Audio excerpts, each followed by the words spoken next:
Hey guys, Grumpy here with another episode of Fast Five. So, in the previous episode, we fought against a very challenging Remnant Ordo. It was one brilliant, or no, I wish.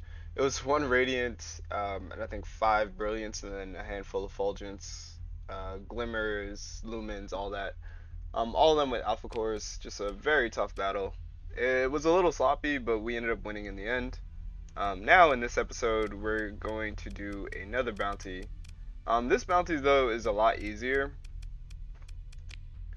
So this is just a regular pirate bounty. 270k. It's over here in Beta Yabad Yabadish, whatever. I'm just gonna do it, show it off.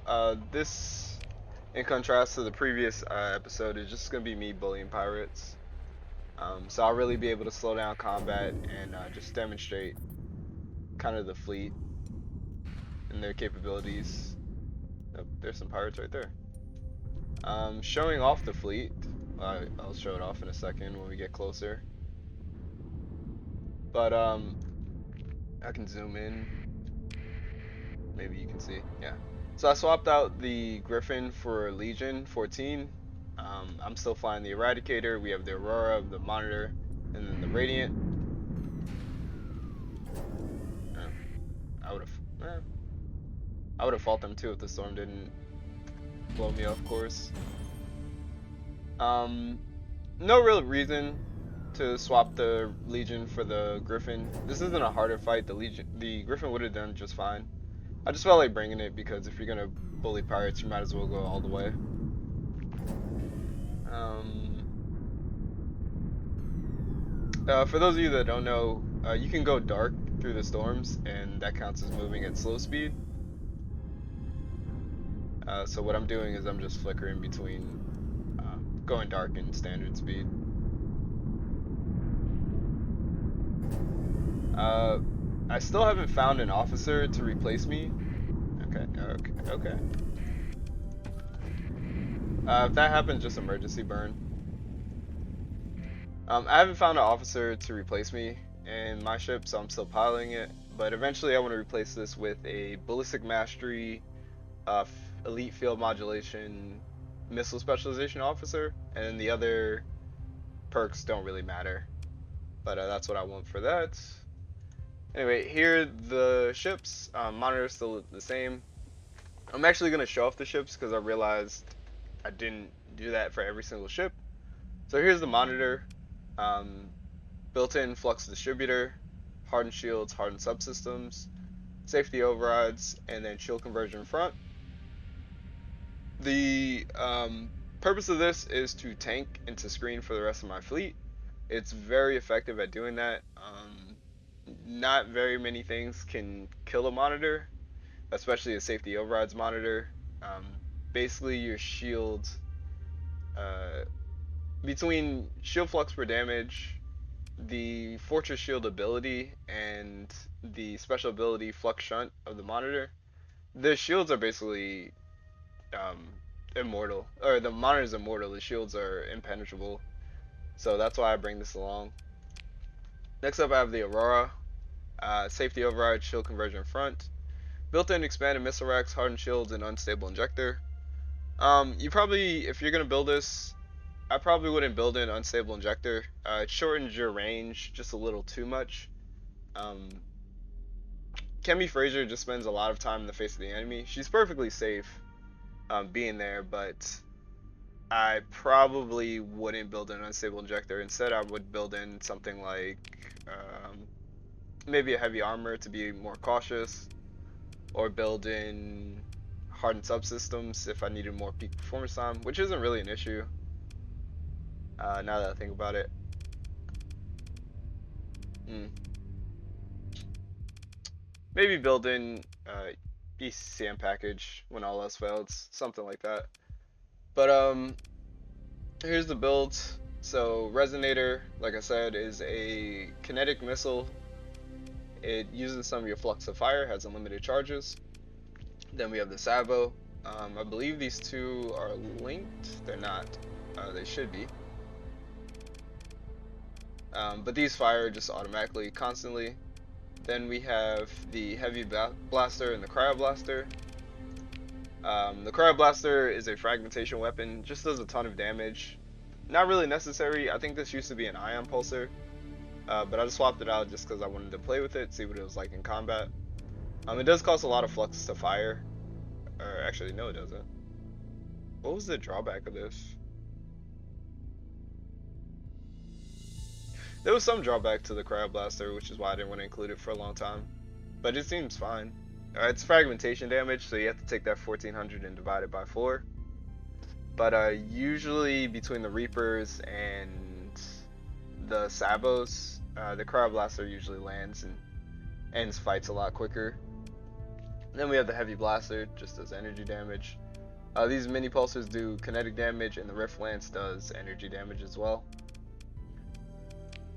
Moving on to the Eradicator. So this is the standard Eradicator. Its special ability is Accelerated Ammo Feeder. Very powerful. It has mini pulsers, which again do kinetic damage. 2 Sabos, these are linked. Yes, the Sabos are linked. The Reapers are on alternating. And then it features 2 assault chain guns and a heavy machine gun. The heavy machine gun normally is a point defense weapon, but because I'm in close proximity with the enemy, it targets the enemy instead of missiles. It will switch over to missiles though, which is why I have the mini pulsers here. So if your opponent has annihilators or swarmers or any kind of spam missiles, the heavy machine gun will prioritize those. It is a point defense weapon. But then after that, it snaps back and it does that kinetic damage that you need. Build-ins, expanded missile racks, hardened shields, heavy armor. Very durable ship, very cheap to deploy as well as cheap to maintain. So a really nice line ship. Would definitely include it in the fleet. And then it features some Vulcan cannons. This one is here just to protect, I guess, this flank. Actually, don't need that. If anything, do some editing on the fly. If anything, I want the Vulcan cannon up at the front so it can also assault the enemy. Next up, this is the Legion. This is what I was talking about. This is a long-range support build, so it features 2 squalls. This is the bulk of the kinetic damage for my fleet. It kind of hangs out in the back. Usually it flies in tandem with a Radiant, but between the hypervelocity drivers and the squalls, pretty much anything on the battlefield is overloaded, and the heavy maulers aren't shy on damage either.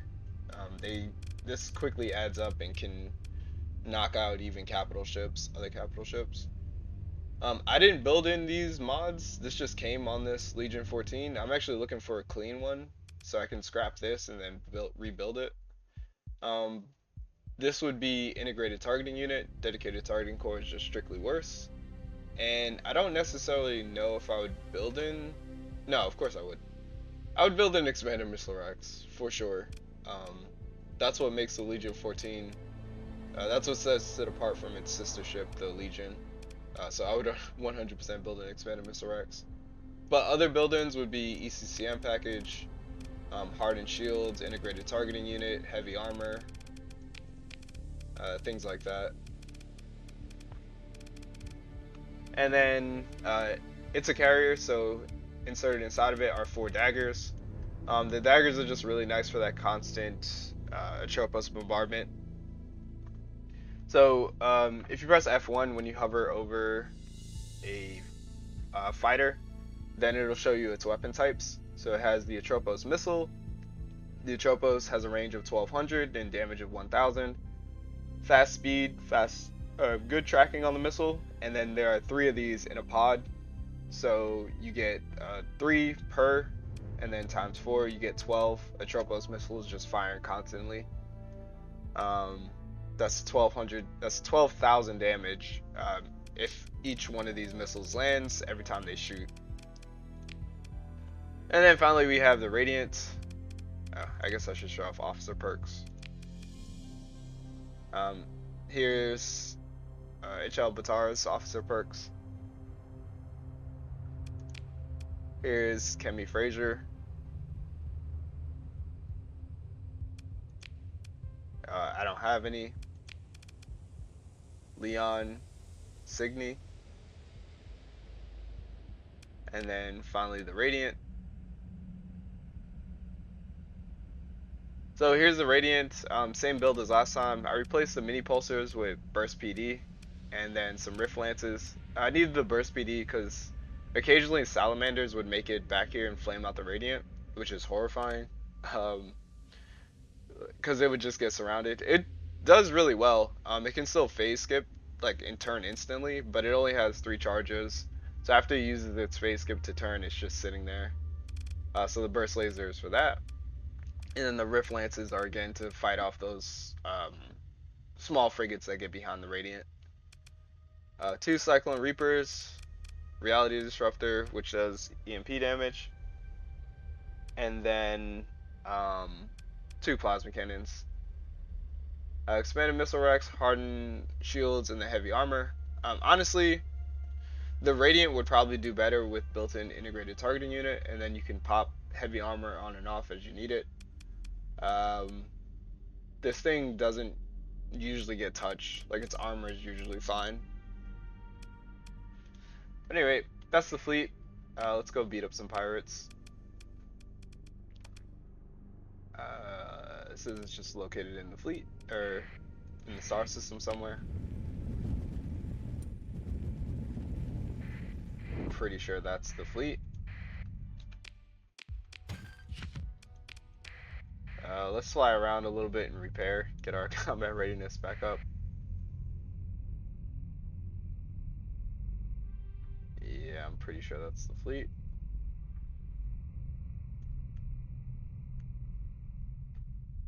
Just gonna hide out for a few days.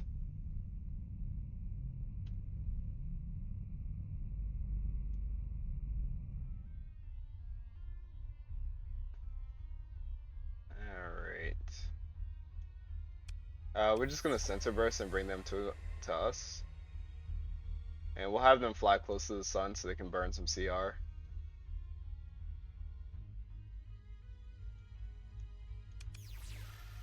See if we can get them to fly through the corona. Yes. E-burn through the corona. Nice. So they take a little bit of CR damage. Nothing special about this fleet. Unlike the other mission, they don't have, you know, elite officers and everything crazy like that. Just a regular pirate bounty. Let's go ahead and move into engage. Deploy all. And let's begin. Monitor up to the front. Legion's going to support the Radiant. And I'm going to have the Aurora.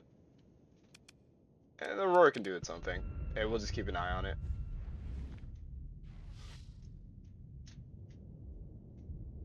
So I'm actually going to put myself on autopilot. I'm going to put myself on autopilot and I'm just going to watch the Radiant. And I'll just jump between the different ships as we go along.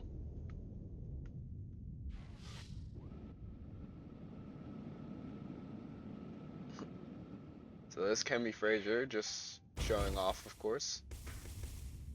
Those are the resonators.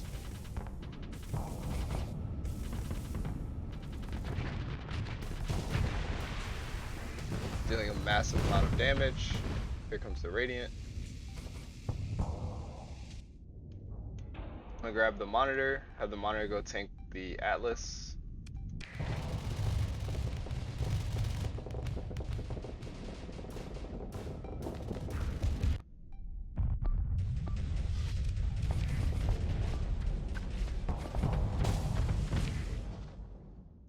That's the sound of Kemi overloading. Okay. Alright. I'm gonna have the monitor go ahead and scoop up this Atlas. I'm gonna have the Radiant go ahead and eliminate that Atlas.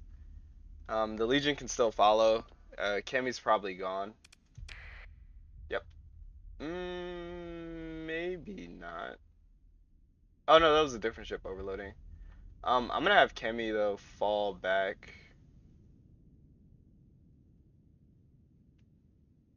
She definitely doesn't shouldn't be wedged between two atlases. That's not gonna end well.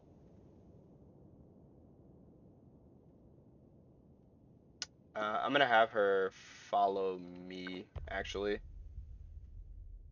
and I'm gonna go ahead and control my ship. I'll destroy this.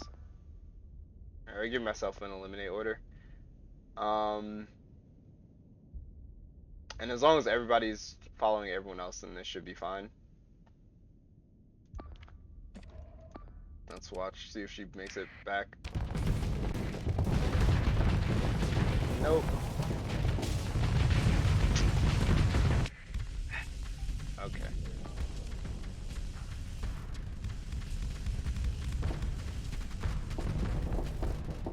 Wonderful. So she is reckless, which is why she ended up between those two atlases. But the rest of the fight should be pretty smooth.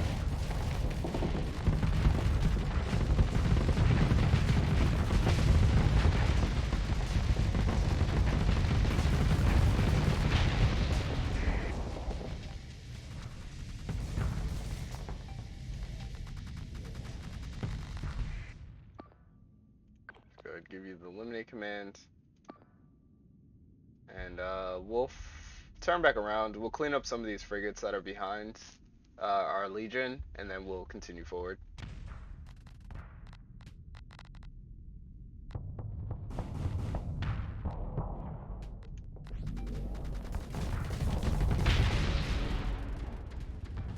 Let's go give some relief to our Legion.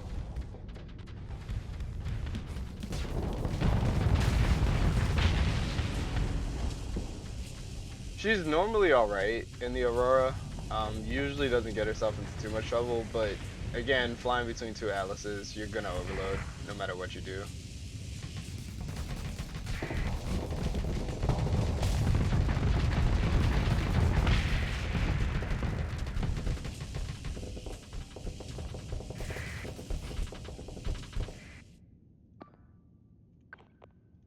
Actually, you can go do that. You can go back over there.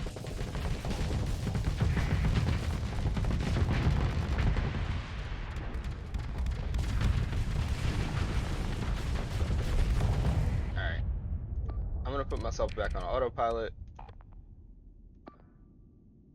And now we can watch the Radiant. So this black ball that it shoots, that's the reality disruptor like I was talking about. It just does EMP damage and it pierces through shields.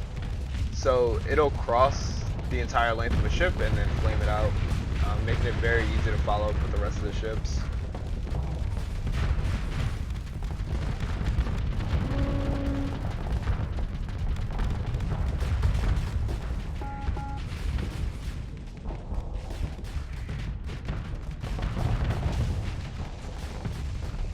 That's the Sabo spam, very effective. Usually overloads whatever the target is.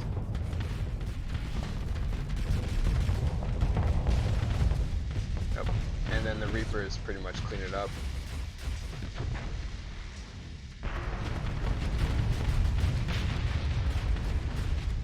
Between, I think I mentioned this before, but between missile specialization and expanded missile racks, the Radiant starts with 120 Reapers. And it can spam them non-stop. They come off cooldown very quickly.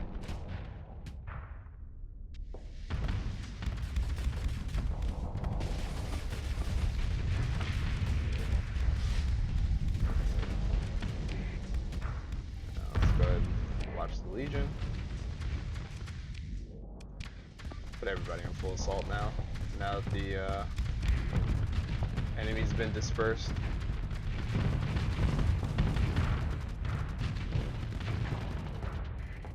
So this is what I was talking about. The Legion is a support ship, but it definitely holds its own. Those squalls are very far-reaching. Its hypervelocity drivers are far-reaching as well.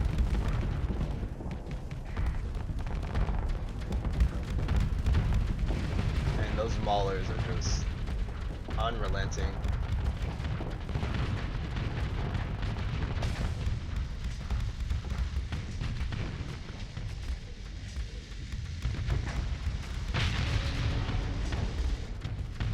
And immediately it switches to the next target. Yep. And it's able to reach that far. No problem.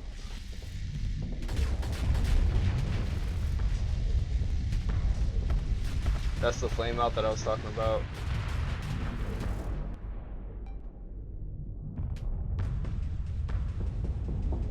That should be it.